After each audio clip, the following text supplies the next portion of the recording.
Hi, ಇದು Sunday vlog. So Sunday special ಅಂದರೆ ಏನು, ಚಿಕನ್ ಅಲ್ವಾ. ಸೊ ನಮ್ಮ ಮನೇಲೂ ಇವತ್ತು ಚಿಕನ್ ಮಾಡ್ತಾಯಿದ್ದೀವಿ. ಸ್ವಲ್ಪ ಬಿರಿಯಾನಿ ಮತ್ತು ಬೆಳ್ಳುಳ್ಳಿ ಕಬಾಬ್ ಮಾಡೋಣ ಅಂತ ಫುಲ್ ಪ್ರಿಪೇರ್ ಆಗ್ತಾಯಿದ್ದೀವಿ. ಅದ್ರ ಜೊತೆ ಒಂದು ಸ್ವಲ್ಪ ರೆಡ್ ಚಿಕನ್.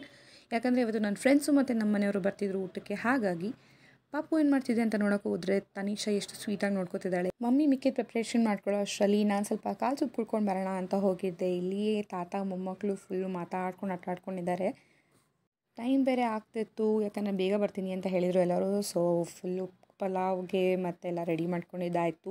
ಇಲ್ಲಿ ಪಲಾವ್ ನೋಡಿ ಚೆನ್ನಾಗಿದೆ ಅಲ್ವಾ ಕಲರು.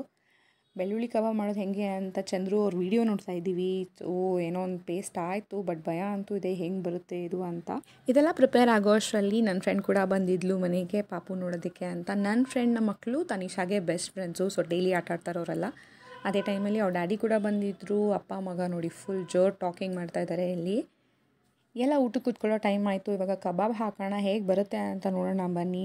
ಸೊ ಅವ್ರು ಎಣ್ಣೆಗೆ ಆಗದೆ ಸದ್ಯಕ್ಕೆ ಏನೂ ಬಿಟ್ಕೊಳ್ಳಿಲ್ಲ. ಅವ್ರು ಹೇಳ್ತಾರಲ್ಲ ರಸ್ಕ್ ಥರನೇ ಬಂದಿತ್ತು. ತುಂಬಾ ಚೆನ್ನಾಗಿದೆ ಟೇಸ್ಟು. ನೀವು ಕೂಡ ಮಾಡ್ಕೊತೀನಿ. ಮಕ್ಳಿಗೂ ಸಿಕ್ಕಾಪಟ್ಟೆ ಇಷ್ಟ ಆಯಿತು ಕಬಾಬು. ಜೊತೆಗೆ ನಮ್ಮ ಅಪ್ಪ ಮತ್ತು ನಮ್ಮ ಯಜಮಾನರು ನೋಡಿ ಸೂಪರ್ ಅಂತ ಹೇಳ್ತಾಯಿದ್ದಾರೆ. ಫುಲ್ ಖುಷಿ ಆಗೋಯ್ತು ನನಗೆ. ನಮ್ಮ ಬೇಬಿಗೆ ಫೀಡ್ ಮಾಡಿಸಿ ಪಾಚಿ ಮಾಡಿಸಿ ಮೇಲೆ ಹೋಗಿದ್ವಿ ಸ್ವಲ್ಪ ರೀಲ್ಸ್ ಮಾಡ್ಕೊಂಡು ಬರೋಣ ಅಂತ. ಸೊ ಕೆಳಗಡೆ ಬಂದುಬಿಟ್ಟು ನಾನು ನನ್ನ ಫ್ರೆಂಡು ಕಾಫಿ ಕುಡ್ಕೊಂಡು ನಮ್ಮ ಹರಟೆ ಸ್ಟಾರ್ಟ್ ಮಾಡಿದ್ವಿ.